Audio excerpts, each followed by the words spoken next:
Good morning, Grid Connections listeners. Welcome to the fourth season of Grid Connections, and today we have Steve Birkett, the founder of Plug and Play EV, returning, along with Walter Schulze joining us for the first time. Walter is the host of the Network Architect channel, where he hosts the EV Driver series. He shares timely updates on EV charging station providers and new locations they're adding across the country. Together, we'll all delve into some of the latest perceptions around EV sales numbers and explore maybe it's not all doom and gloom as the headlines would want you to believe.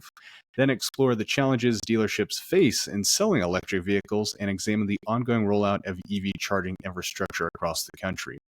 Plus, we'll also discuss some of the tactics charge point operators use when discussing an EV fast charging location to meet various use cases. Being based in a more rural part of the West Coast, I really appreciate Steve and Walter for sharing their own recent experiences with driving their electric vehicles on the East Coast and some of the road trips into the Midwest they've taken. It's always fascinating to hear how the EV landscape varies across different regions. It seems like out of the three of us, I've had the most issues lately, but we all agree that overall it continues to be an overly positive and improving experience for all of us. As a reminder, if you enjoyed this episode, please share it with at least one friend or colleague who would find it interesting as well. Don't forget to leave a positive review on our podcast page. Your support helps us reach more listeners and continue bringing you great content. With that, enjoy. Walter, do you want to kick it off? Certainly. My name is Walter Schulze, the owner and operator of the Network Architect Channel Studios, which is basically just my home office, really nothing much to it. I'm a technologist by profession for multiple decades and have become an EV enthusiast over the past several years and have been pursuing YouTube content creation probably for 18 months or so, and find it a way of pursuing an outlet for my passion for EVs. It's a lot of fun to engage with the social media community out there. I'm Steve Birkett. I'm Plug and Play EV on YouTube. Been doing it since around 2018, 2019. Years seem to fly by, but started off in a Bolt TV back then, and it was much different landscape than it is now. I think we've talked about it, Chase, a little bit on the previous episode, just covering some of the content, cold weather charging, the very early stages of DC fast charging, and kind of grew from there. So eventually hooked up with a guy called Eric Way out on the West Coast in California, who's even older OG Bolt owner than myself, and Walter joined us as well for what we now have as a fortnightly podcast on EV charging and electric vehicle infrastructure called Coast to Coast EVs. So that's about where we are today.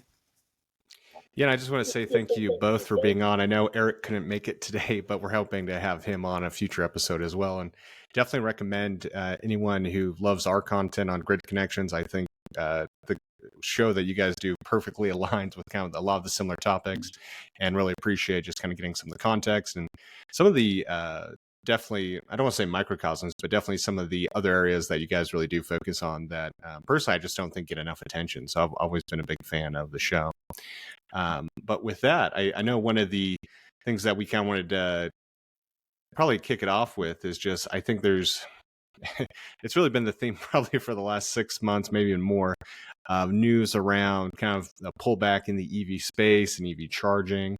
And I think some of that's finally starting to change, where people are realizing that it's more media headlines and hype than reality, and maybe, if anything, short-term struggles for a few players in the space, but everything is still kind of going in the right direction. So with that, I would kind of just love to kind of kick that off and just get your own thoughts about any areas that either of you are seeing maybe some slowdown, but the areas that you still remain optimistic for growth in electric vehicles in the space overall.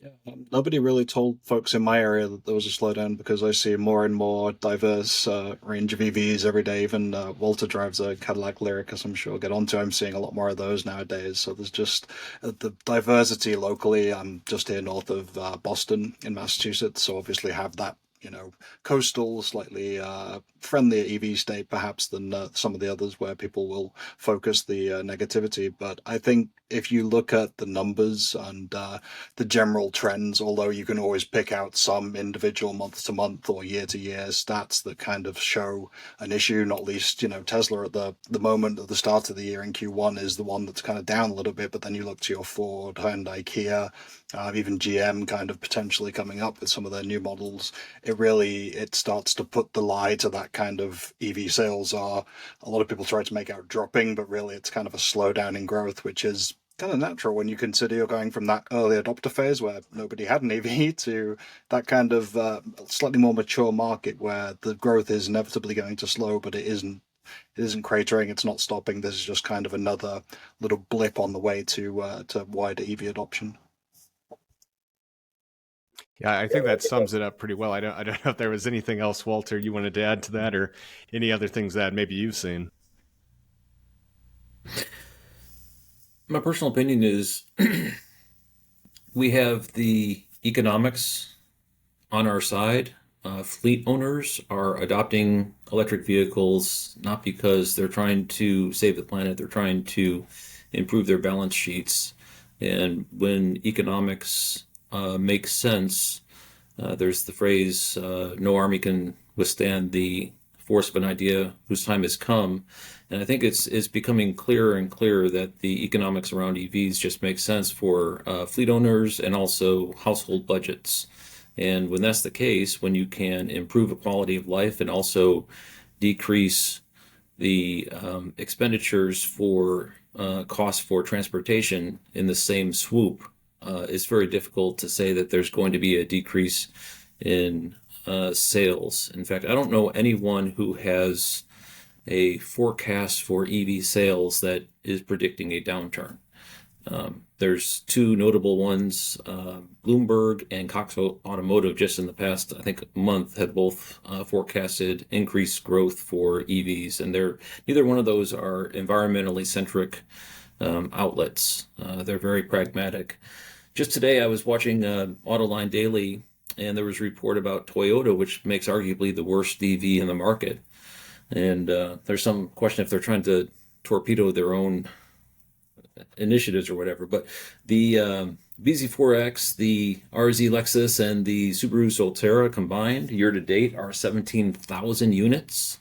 And for the producer of perhaps the worst EV, those are pretty solid numbers. Back 5 years ago, 17,000 units year to date to June 1st would have been something to celebrate. And now these are just kind of like meh numbers. So I think the demand is there. And as I said, fleet owners are proceeding as if this whole enigma of lack of EV demand doesn't exist. Rideshare owner-operators are very heavy into EVs. And so I think when the economics make sense, there's really no stopping it. Yeah, I think you just brought up a lot of great points on that one kind of conversation right there, Walter. What's really fascinating is you quoted not just Bloomberg, but also Cox Automotive. And I actually used to do some work with Autoline Daily. And one of the things we used to talk with are some of the people there at both Cox and Bloomberg. And what was so funny was you just wind the clock back maybe 2 or let alone like 3 years ago, and the numbers that they had for EV growth was like super, I guess you could just say pessimistic. And it seems like every quarter, a lot of these groups, even with maybe they've changed it a little bit, but it's like every year, and then you look at it quarterly, that number that they're predicting the future growth to be has actually increased. It's like, you go back a few years, like, we see this maybe being 20%. And now you go like 2 years back, I'm like, well, maybe we see it being 30%. I'm like, well, yeah, probably by 2030, it's going to be 40%. And so there's kind of this bizarre hindsight is 2020, obviously, but it is just really interesting to show that a lot of the people that I think have kind of pushed back on the narrative and said that there isn't a need, even the more conservative outlier kind of outlets out there have been slowly revamping their long-term numbers in a positive direction. And even though sometimes we'll be seeing the headlines from them like, oh, does this quarter sales mean that this trend is reversing? It really is all around the idea that the short-term noise doesn't really align with what we're seeing as kind of, as a long-term signal in the space between buyers and interest in electric vehicles. Yeah, as You're far going to as I add know, something, there's Walter? not a single prediction out there indicating a decrease in EV growth that I know of. There might be one out there, but I have not seen it. And I try to be objective in the outlets that I review, but it's going to increase. The only question is at what measure, and that's Right. really the art. No, and I think that's a great clarifying point, because for a lot of them, I think what we have seen is, and this I've seen misreported, where maybe some of these outlets have revised what they think their growth number is going to be year over year. So maybe they were saying it was going to be 45%, and then they say 40%. And it's still growth, but then it gets misreported as, it looks like EVs are losing momentum and stuff like that. And even then, I've already seen between like January, a similar thing. I'm trying to remember the outlet, but they said, oh, it's going to go down to 30%. And they had been previously saying it was going to be 40 to 50% growth. And now they're back up to like 40%. And I think there's just so much, just these kind of short-term blips that keep popping up in the news, whether it's some of the, I guess I could say, fear-mongering of winter charging and the experience that we're seeing even in Chicago and a couple areas this past winter. And that just kind of gets all the noise. And then people try to put that in these models based on short-term data and really starts throwing off these numbers. But I completely agree with you, Walter. When you start looking at it longer term and actually going to usually the actual news source and people doing these reports, the numbers are pretty convincing that what has started is just going to continue. Worth remembering as well that these are numbers that are without some of the major players, right? So, Walter mentioned Toyota and their kind of lackluster approach to EVs. You've got, GM, which has only really been in with the Bolt EV, which obviously left, but, is coming back with a bunch of others that are at that affordable stage of the market. You've got Honda coming in with the Prologue. A lot of Stellantis brands, you could list off another 10, sure. 5, 10 manufacturers that haven't really been in the game yet. So even just by introducing them and adding 10, 20, 30,000, units to the sales, then you start to rack up, even if we just kind of sell the same number of the previous, the Tesla, or even a few less, then you start to get all these other manufacturers piling in, and the numbers are just going to go up and up by virtue of loyalists, people who treat the vehicle like an appliance because it's A to B, soccer run, groceries, that kind of thing. They just need something to get from, one place to another. And those models do the job for them. So while we as EV purists might say peak charging's awful, takes an hour to go from, 0 to 50%, whatever it is, they don't care. They're probably not going to fast charge it. It's for the grocery run. It's for local duty. All these kind of things that we take for, daily use just for granted. It's an EV does the job. So there's a big soft middle there to just pile into and sell vehicles to people who aren't one end or the other of the spectrum. They're just there waiting for it to be the right price, the right range, whatever it takes for their use case. They're not pro or anti EV. They just need it to be the right vehicle or the right manufacturer. I think that's a great point too. And one of the things that I don't think has been fully appreciated, I think a lot of the conversation does kind of go around the early adopter mentality, but with exactly what you're saying, not only just more options from different brands, but more options at more price points. Mm-hmm. There's a lot of families that I've probably been interested or just haven't had EVs on their radar because it just hasn't been in their price point. But I think everyone thinks about the early adopter. And with so many people, really what is a big starting point is replacing the second car they have. Mm-hmm. They can replace that second car with an around town EV, and they start driving that, they kind of start to realize a lot of the perks and realize how useful that can be for their primary car. And so maybe when they go to replace that next time, and then that's where you kind of see that snowball effect and the growth. So I completely agree with you. I think having more people come to the space with more EVs is really just going to accelerate what we're already seeing. And the biggest thing has always just been like, once one person gets one on the block, then other people start saying like, okay, if Joe can do it, then maybe these things are practical.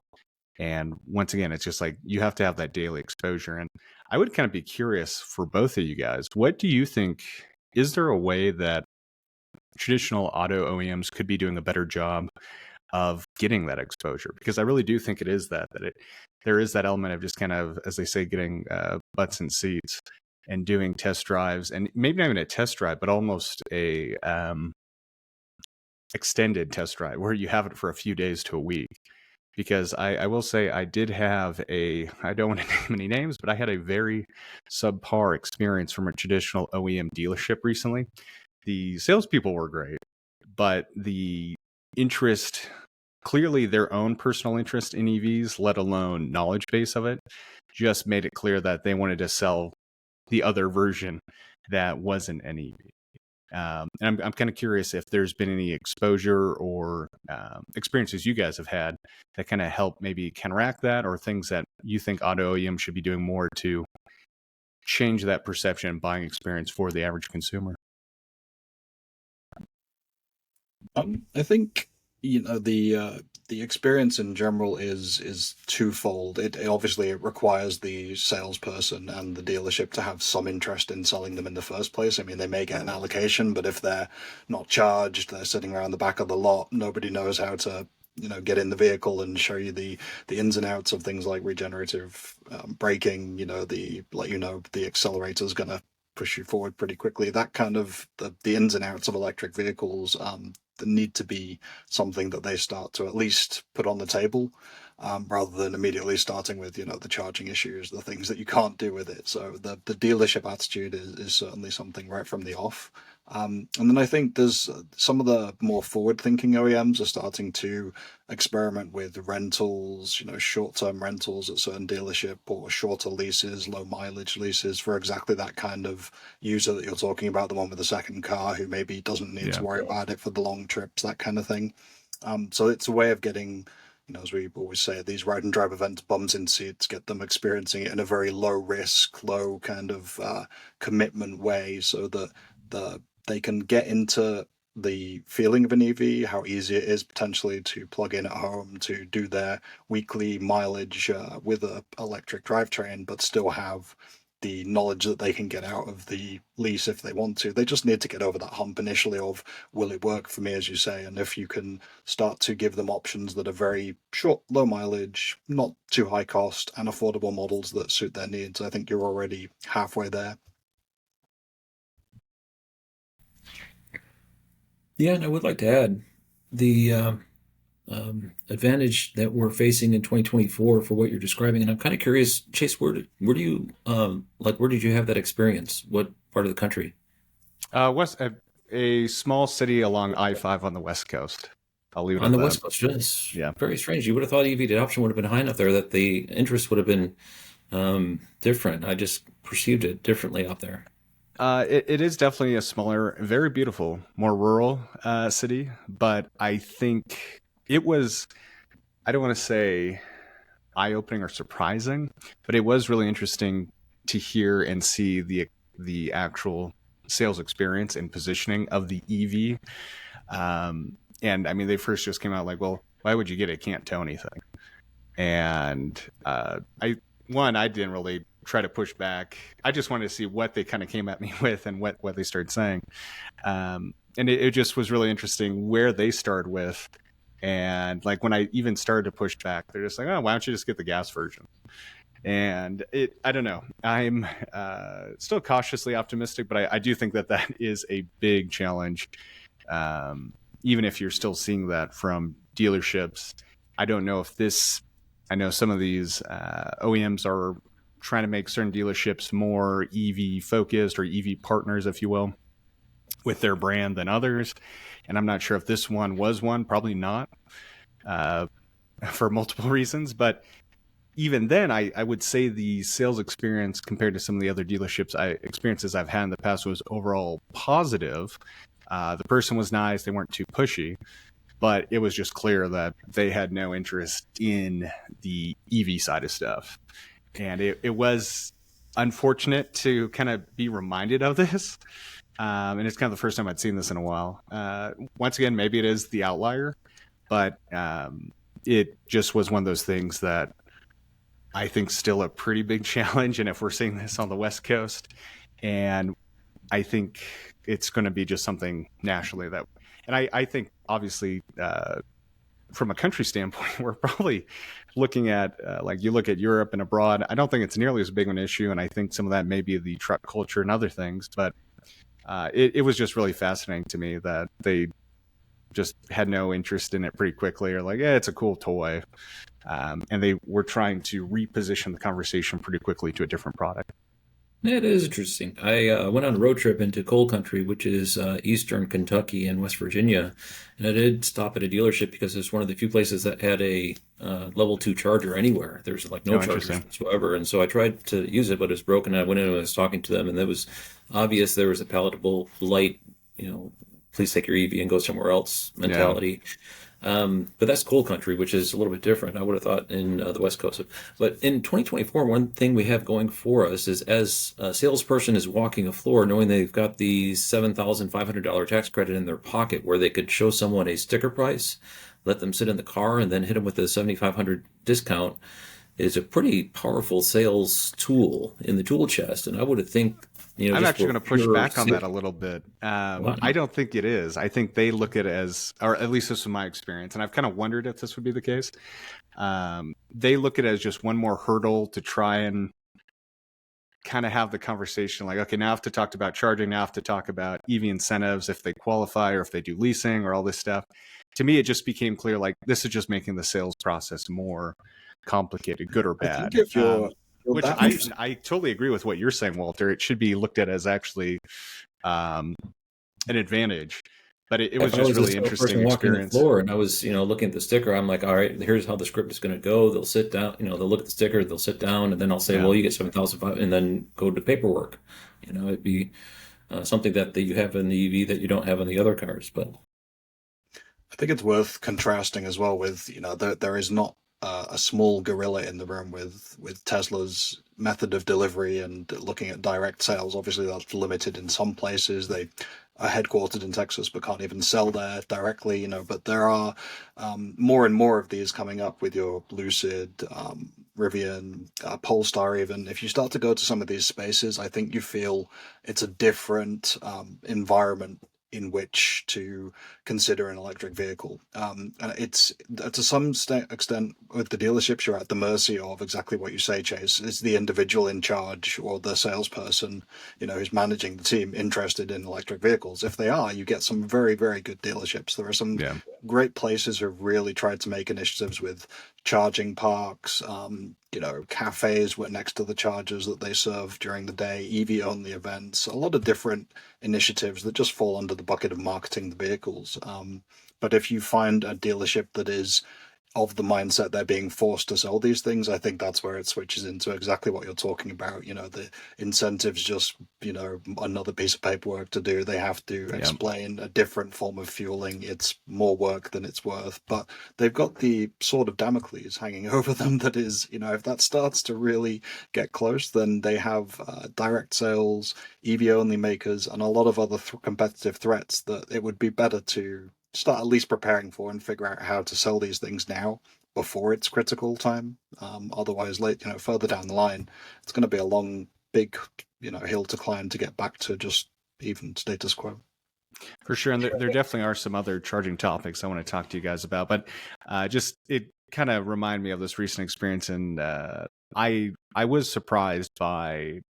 I kind of figured it would come up, but I didn't expect it to come up so quickly. And with multiple salespeople, they were just like they were all actually really nice, but they're just like, why would you waste your time with those things? Those are toys. And then they show the other trucks and all this other vehicles they have. And when I asked them about the discount, they're like, well, that one doesn't count, and this one does, and it's so hard to keep track of which one qualifies for what.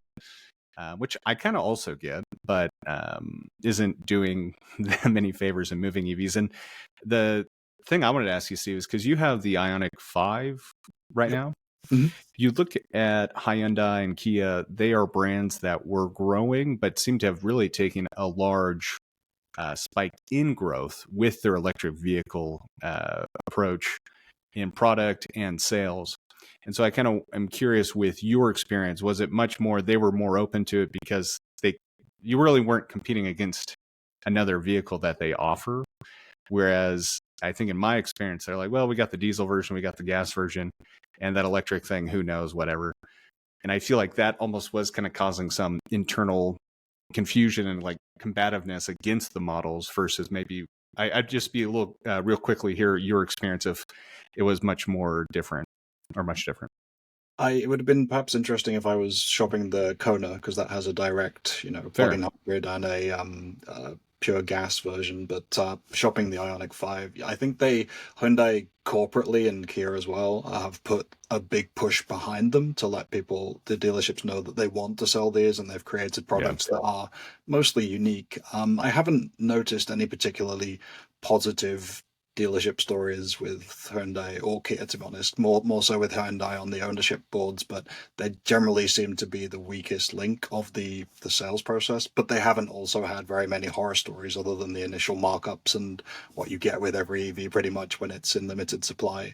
But I haven't seen the dealerships as either a big plus in trying to sell them or an impediment in trying to steer me away to anything else now. Yeah. And Walter, I know with your experience, was it mostly when you kind of ordered it, reserved it online, and then essentially took delivery of it at the dealership? Or did you have more engagement with taking delivery of your car at the dealership? None of those, no. Really, my wife and my household makes most of the purchasing decisions for large ticket items like that. And she wanted a Tesla Model 3. She got herself one, was driving it around for a while. And slowly I started to be like, well, what's this electric car thing like? We had the charger installed in the garage and she was enjoying it. It looked like a nice car. You hear about Teslas. It's like a sexy new toy, as you say. And, I want to try it, put on my Ray-Bans and go cruise around in the Tesla. Slowly, though, I started to realize this thing don't break down. It has no oil changes. Right. And it's more reliable. We got a nice tax break. This was 2019. I forgot what the tax code was back then, but we got a nice tax break. And, we had to change the tires once and fill it with windshield washer fluid, but that was about it. And after that, the next car we added, we put in a Volvo XC40 Recharge, which is kind of like a crossover SUV, I think is a way of describing it, a little mid-size SUV. And so we had the Model 3 and the Volvo XC40 Recharge, as well as a Hyundai Ioniq, not a Ioniq 5, just the hybrid Ioniq, which was what my son was using prior to going to college. We sold that, and we also got a Cadillac Lyriq trading in the Tesla Model 3. The Model 3 is kind of a low car. I don't know if anyone's been in it and driven it as a daily driver. It's kind of a low car. Me and my wife are both in our 50s, so we're like, So when you sit in a Cadillac, it's a super comfortable cream puff. So we traded in the 3 for a Lyriq and got a big tax discount. And it wasn't horribly expensive. It wasn't like a Tesla Model X, but it's in the same sort of class, I would say, as a Model X. Is kind of a luxury large SUV, not a 3-row SUV, but it's a large SUV. And again, no breakdowns. You don't do anything to them. It's like a dream come true. It's like the most reliable Mercedes from the 90s on steroids. That's just ridiculously reliable. You can charge it in your garage. I don't go to gas stations anymore. And really, that was what has been the evolution for me, the being utterly convinced that, not only is it beneficial personally, from a national standpoint, sourcing the fuel for the transportation from domestically produced energy is strategically in the best interest of the country. I think that's one of the reasons why China is so ferociously starting to adopt EVs and encouraging them, just because they could be energy independent. It's interesting you mentioned that trip to coal country, because if anything, the generating electricity from coal could actually, save some of these areas, because you could actually have a coal-powered EV at that point. But that is a meme and a trope that is pretty much dying out as far as coal production goes now. Yeah, my house is nuclear. I don't know if that's good or bad, but it just is what it is. It's in the middle. Yeah, being on the West Coast, we have a lot of hydro, and that has its own pros and cons. That's kind of interesting. You talk about your trip through coal country, because I've done a lot of road trips through Wyoming, and it's kind of the same deal, where large coal mines and the actual coal facilities, and there's definitely, I don't know. I was kind of surprised how they didn't really cast off EVs in my experience with meeting people there. I didn't go to any of the dealerships. Maybe that'd be different, but it definitely did seem to be kind of more of an openness and interest in it than I had been expecting. I think that's almost why I was so surprised of my recent dealership experience. Not being like negative per se, but not just being open to like, okay, this is a buyer that's interested in it. Why don't I just move forward and make this happen instead of trying to go down a different path? But with that, one of the let's change topics a little bit. And I guess go to the actual charging side of stuff. And I know it was really interesting on our last conversation talking with you guys about your experience with kind of DC fast charging on the East Coast versus kind of what being really in the center of Oregon, so kind of in a pretty rural area, just the evolution and the addition of public EV chargers. There was a large announcement. I know it seems like you've been following it pretty closely, Walter and Steve, about kind of Flying J and some of the stuff with GM and their, I believe EVgo kind of had like a partnership for rolling out. And it seems like they've kind of cut that back from everything I can see here in Oregon, unfortunately. But I'm just kind of curious if you guys have seen any new developments, or I know kind of the other big thing that happened a few months ago, or probably not even that long, a couple months ago, was the big kind of announcements from Tesla kind of pulling back on their charging team a bit. But kind of just curious to hear regionally what your experience has been lately, just because I had to use a public charger the other day, and it's a CPO charging provider that I consistently have been underwhelmed with, and fortunately I didn't need a charge, but I decided, you know what, this is a pretty heavily invested one. It's not, I actually have no problem saying it's EVCS, and it's essentially part of the West Coast Electric Highway program. So they put a bunch of them all up and down Oregon, California, and Washington. And it was a terrible experience. I'll leave it at that. But I'd just be curious. It seems like you guys have been seeing a lot more kind of development with the public fast chargers on the East Coast and kind of Midwest area, and just continued growth. And I don't know if it seems to be like it's coming east to west with some of these projects, but I'd just be curious to hear what experience you guys have been having with just your own personal charging, and then other maybe just stories of note in the space that I think we could share with our listeners.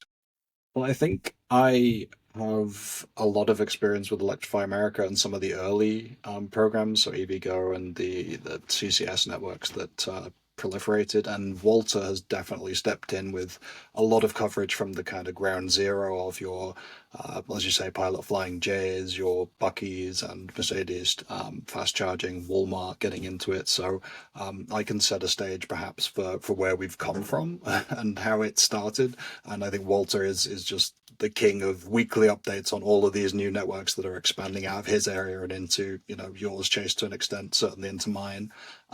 But going back to the initial kind of areas with Electrify America, which started up in my area, central Massachusetts, around 2018. They obviously carried the can in the last year or two for the poster child of public charging unreliability, not being able to get a charge, half of the site being down, that kind of thing. I think it was fair to an extent that you could certainly say a lot of their older equipment had problems. They've acknowledged that themselves, and the West Coast seems to have been a particular pain point. Growing out in the last year, 18 months maybe now, they've upgraded to their latest generation hardware with mostly BTC power and Signet stations, which are kind of visible via this black siding and cladding and then a diagonal top. But most notably, they only have one port. I've found personally, and having been kind of gravitate towards them because I have a free charging plan that ends in about 6 months' time with the Ionic 5 that kind of keeps me on Electrify America to an extent. They've been much better in the last, certainly since they ripped and replaced a lot of those locations. They've been, I really haven't had any problems. I can't remember the last time I could not charge with Electrify America. EVgo has been kind of hampered to an extent with these older sites. They've had the same issue of older hardware that they put in perhaps even before 2018, a lot of 50 kilowatt 100 Yeah. kilowatts. So by today's standards, if you're looking at 200, 300 kilowatt charging, they are antiquated units that have been in the ground for almost a decade now. So a lot of those, they're having the same kind of thing, although not on such a nationwide scale as Electrify America. So they have improved as well. You've got a lot of the NEVI funding, which maybe we'll get onto as a national federally funded program, is using these combination EVgo and Pilot Flying J locations, which have 350 kilowatt hardware, pretty much rock solid as far as I've seen, maybe one outage in 6 to 9 months of the NEVI program being around.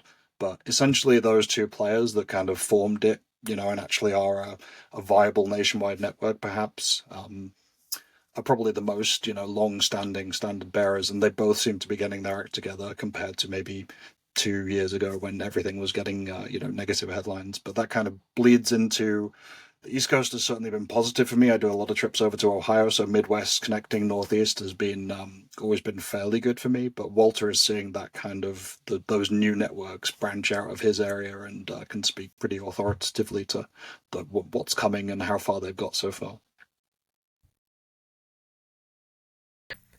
Yeah, and I could kind of venture off, and I'm going to try to stay focused on the question that was asked. But the one that I've seen recently, like just today, was VW Dieselgate funds disbursement for state-run locations. There's a lot of blank spots in the map that are getting filled in, at least in the state of North Carolina, for that.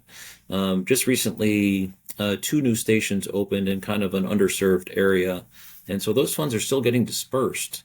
So there's Dieselgate funds getting dispersed. There's the large pool of NEVI funds getting ready to be dispersed. And I'm sorry, not to cut you off. When you say Dieselgate funds, it's not necessarily that they're Electrify America sites, but they are No, sir. sites. Yeah, just to clarify for listeners. State-operated fund disbursements for local independent CPOs getting built, and lots of times those will be CPE 250s that have wrapping on them indicating that there was a joint partnership with the state or whatever. And Right. those are very common in my area. And there's been additional building of those in underserved areas along alternative fuel corridors through the state of North Carolina as of late.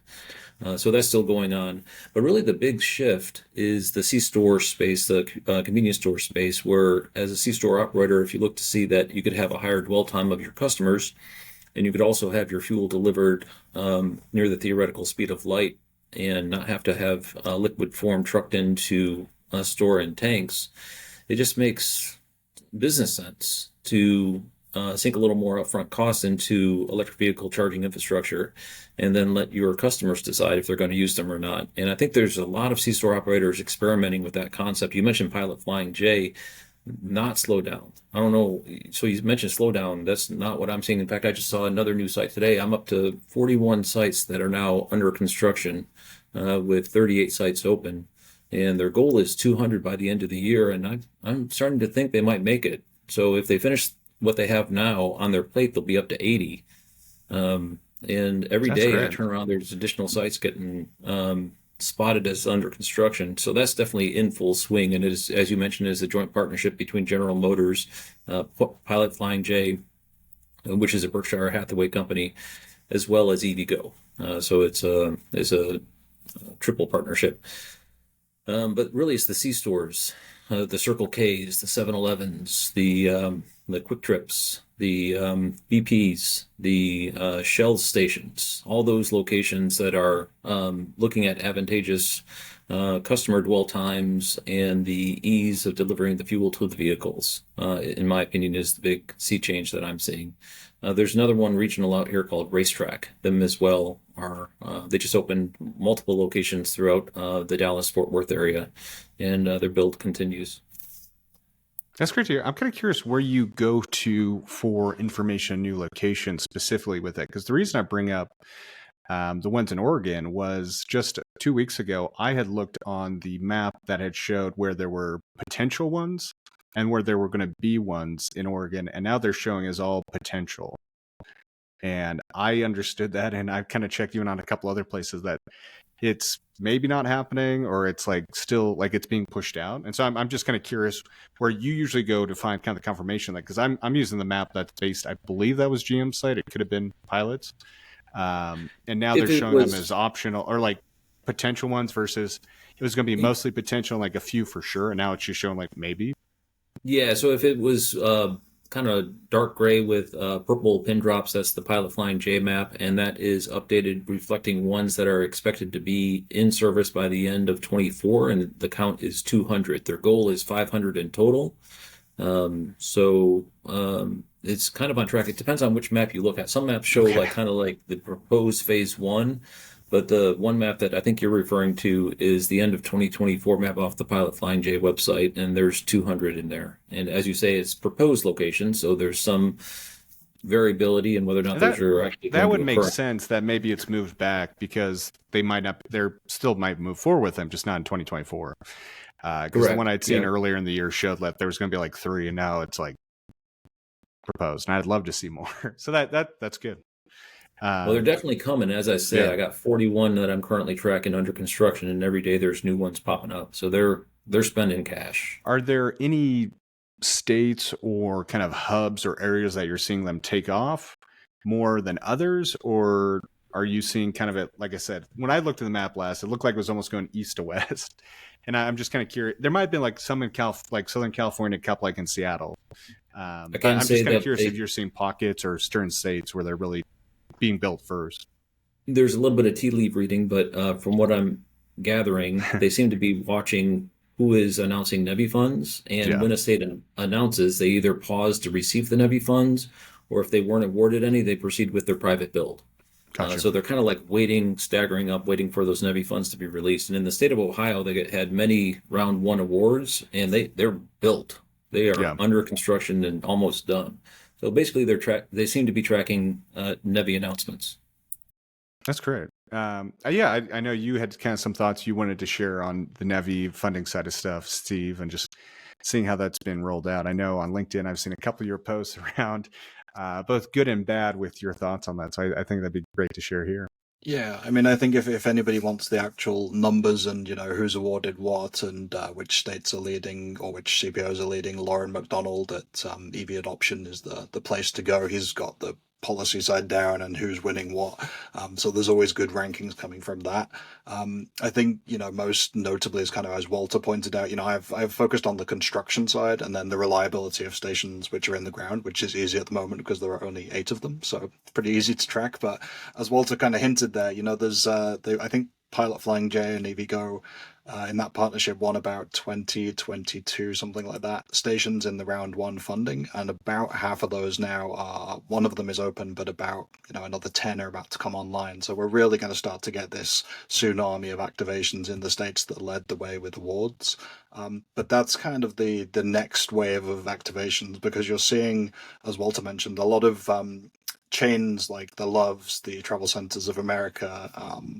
I lose track of the number of names, but a lot of these are applying, and that because they're supposed to be travel networks and they're supposed to be within 1 mile of an interstate, you really winnow down pretty quickly what's within that 1 mile of an interstate exit, right? There's travel, or truck stops, travel centers, maybe service plazas, and the occasional mom and pop store. But for the most part, this is these big national chains that are starting to open these things. So we're seeing a lot of the activations happen here in the Northeast, which has helped me keep track of it. I was able to go up to the first Tesla federally funded site in Maine, which is in a really strange little area, kind of not really near an interstate, but off on the way to Acadia National Park. So you're seeing some kind of leading tech almost, because it's the first Tesla V4 post that has a touchscreen on it, first that you can activate with a card, whereas previously you'd have just plug in and, because that's Tesla's closed ecosystem, working in lockstep. But now they've got all these new requirements. So you're starting to see the money flow to your Teslas, your Pilot Flying J's, and one of the biggest names that I don't really have a lot of kind of experience with, because they're a Midwest kind of Texas, Oklahoma, New Mexico, that kind of area provider, is Francis Energy, who I think just became the leading number of awards. At least certainly they won the most funding from the National Electric Vehicle Infrastructure funding. And that's going to be really interesting because I don't hear great things about them, to be honest. Our viewers on the Coast to Coast EVs podcast have, again, maybe it's using old equipment, old kind of dated references, but they have a lot of skin in the game for this NEVI funding, and they are now kind of leading even beyond Tesla. And you kind of hinted at the layoffs at Tesla.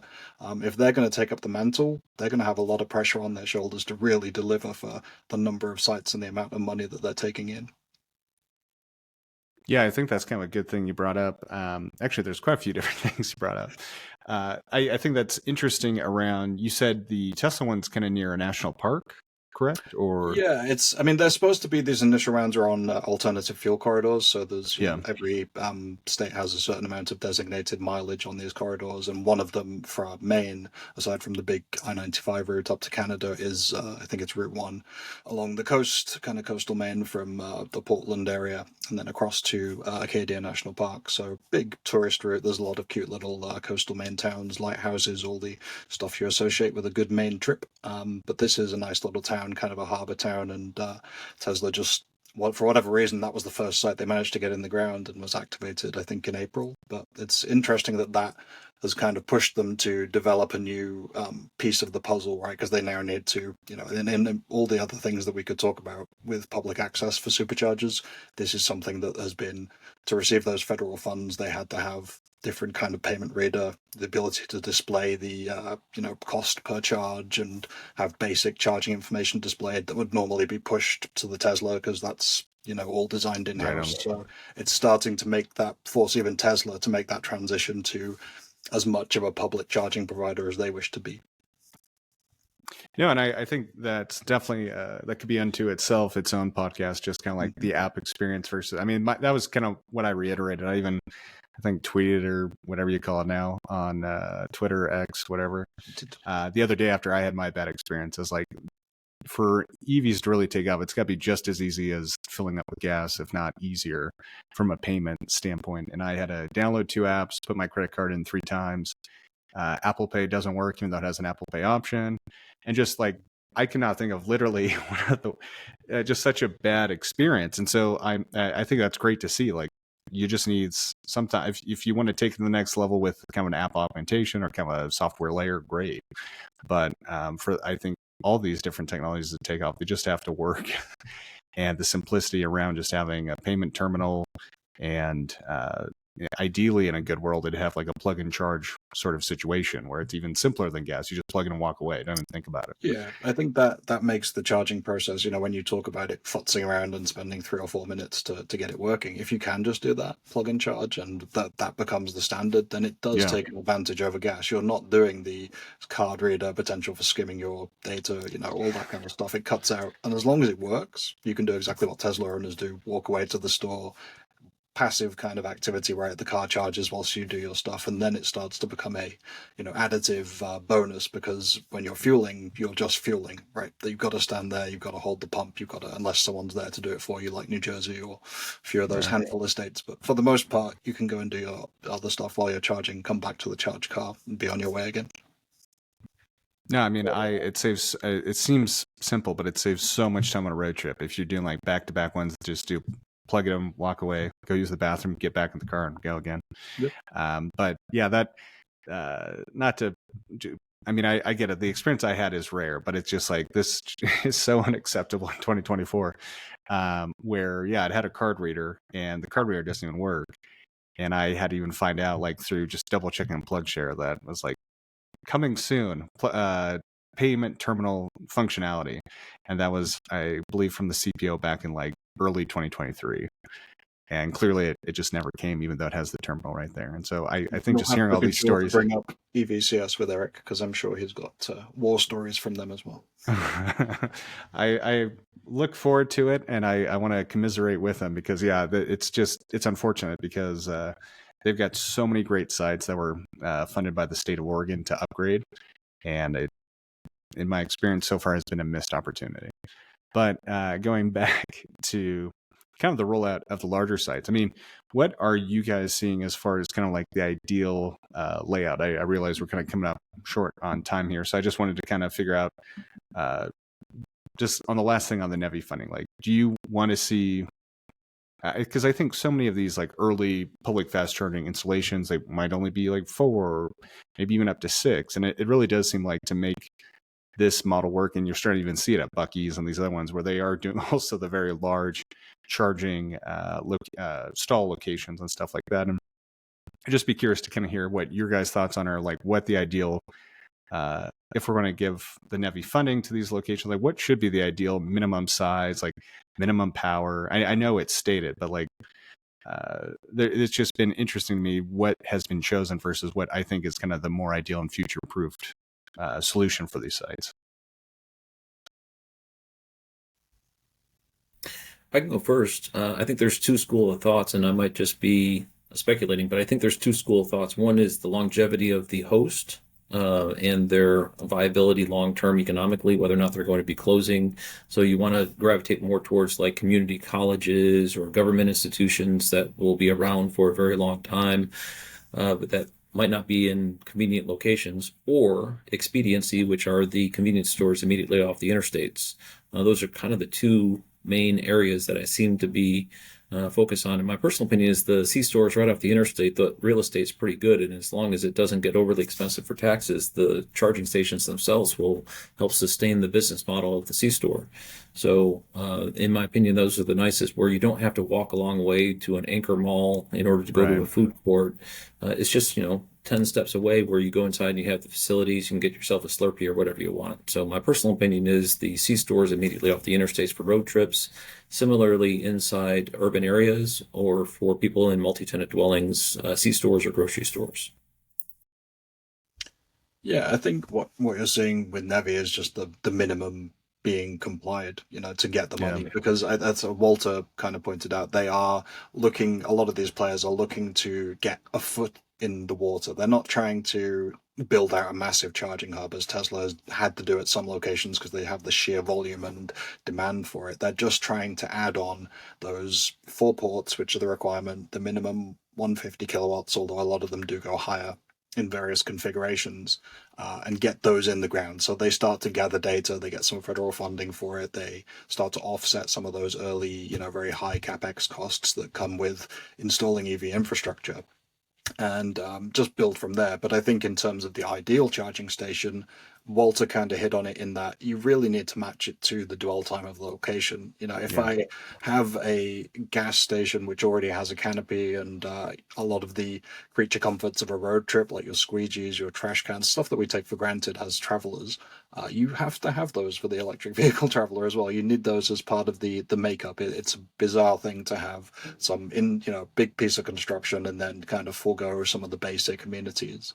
When you get to a town center and some of those other locations, if things are walkable, then maybe a lower power is fine. Maybe you just need a bunch of, lower power equipment that you can install, and that may be a benefit for the town and the kind of people and businesses that are looking to benefit from these this investment, because then people do walk around the town, start to frequent the local businesses and use the facilities that are around them. So I think it varies from place to place. Some places you may want the kind of Electrify America charging hub that you have in downtown San Francisco with lounges and facilities and 20 chargers. In places like the middle of Wyoming where you're being chased, I doubt you would want. I mean, you may want one, but probably not going to get one anytime soon. No, and I think what Walter says is pretty spot on. You want something that has the right facility or the right amenities, but at the same time, that is kind of where, like you're saying, a 250, 350, like something higher power. So it's like 15 minutes, usually kind of bathroom break, get a water, whatever, and you've got enough charge to kind of get on your way for another couple hours. Whereas like 150, even though it's still a decent amount of power, it can actually start having like a pretty big delta in how much time you might be sitting there to charge. And then it becomes kind of a different thing if you're at a mall or a city center, like you're saying, where it's like, okay, it's lower power, but I can go do something a bit more than hang out at a gas station or a convenience store. But what were you going to say, Walter? Yeah, I was going to say another thing I'm hearing with some frequency is the safety issue, and lighting and having a staff member at a convenience store is beneficial, because being alone in a mall parking lot at night is not something that is conducive to feeling safe for other EV drivers. Myself, I'm kind of the scary person, so I don't worry about that. But other people apparently are. I'm hearing that more and more, that the convenience stores generally are sought after because there's a staff member on site, and the safety issue and the lighting and everything. No, I think that's a great call. And like kind of the EV alternative we've seen is like what Steve was talking about, like the Electrify America uh, one in San Francisco, where it is gated off. There's other stuff there. And so it is more secure, but and you see actually more of these in Europe. And I think kind of like the Mercedes-Benz one they did domestically, but obviously then the expenditures of that and that investment goes way up. And so I think you're totally right that there's a pretty good overlap. There's already so much of the infrastructure and kind of safety elements built in with the traditional C stores that it just makes sense to have more EV chargers there. And I realize we're kind of coming up on our time here, and I want to be respectful. I know, Steve, you wanted to kind of talk a little bit about intercity charging, so maybe we can just talk about that for like the last couple minutes and kind of share some of your thoughts on what your experience with that has been before we sign off here. Sure, you might be jumping into another podcast though. With I know, yeah. Maybe let's maybe start with that and think of it as more of a teaser for the next episode. I guess. But I just want to make sure we cover it with the time. Yeah, well, I know I visited the Gravity Charging Hub, which is one of the big kind of headline 500 kilowatts for whatever the technology behind that is. It's still open to debate, but you know the idea of having 20, 30 chargers in the center of downtown Manhattan that can fill a car in 15, 20 minutes is an interesting one and caught a lot of headlines. But I've found myself thinking more and more. We spoke to the co-founder of It's Electric, one of the curbside charging solutions, which is purely level 2, and there's a lot of these Volt Post in New York City. You have Flow installing very high utilization curbside charging, and to me the experience was fine at the Gravity Center, but that was a dedicated activity I had to do. I mean, I filmed the video, but I went there to do that and to check it out, but I wasn't able to go and take advantage of any of the things in Midtown Manhattan because I needed to be back to my car because it was faster. Whereas if I'd have been able to plug in on a level 2, you're kind of 7-8 kilowatts, it charges perfectly reasonably. I'm probably going to enjoy downtown Manhattan for 4, 5, 6 hours, and then I'm going to go on my way with much the same amount of energy as I left with the dedicated fast charging stop. And probably install a lot more of those curbside chargers for the money that it costs to build a charging hub. So I think there's value in having both. Obviously, as a rideshare driver or maybe a commercial fleet driver, you need to have that quick charging stop. Time is money, and you need to be on your way. But as a visitor and maybe a local business, I'm just thinking more and more that we can't or really shouldn't overlook that level 2 charging. It's a valuable piece of the puzzle that those solutions that I mentioned are going to be a big part of, I think. Yeah, I can agree more. And I think there's a lot of really interesting level 2 DC charging options that are kind of starting to hit the market now that are kind of the right balance and actually bring down costs even further, especially if you are like a parking garage or a large building where you actually probably have easier access to DC, and you can kind of tap into that and then have a large scale facility and have more DC. It's not going to be 350 kilowatts, but even if it's anywhere from like 10 to 20, that's still like plenty and makes it a lot more scalable and easier for those kinds of experiences. Because, I think you're totally right with the investment and also just like being able to be more efficient with the time of leveraging level 2 charging when you are in a place like Manhattan or somewhere else. And it's not that you need a fast charge, you just need a consistent charge reliably. And going to the headlines, though. Exactly.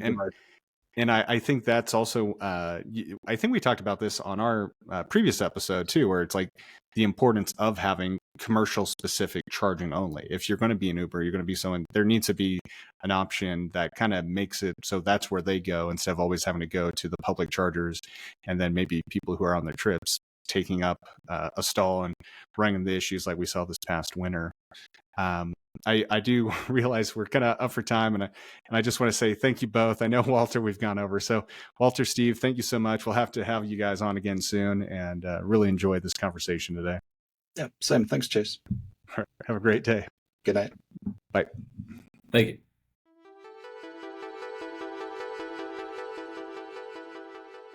Thank you for listening to this episode of the Grid Connections podcast. We hope you enjoyed our conversation with Steve Birkett, founder of Plug and Play EV, and Walter Schulze, the host of the Network Architect channel. I also recommend checking out their live episodes they stream every other week, recapping highlights of the EV space. You can find links to their YouTube channels and more in today's show notes. If you found this episode informative and enjoyable, please share it with at least one other person who might appreciate it as well. Your support in spreading the word means a lot to us. And don't forget to leave a positive review on our podcast page. It really helps us continue bringing you quality content.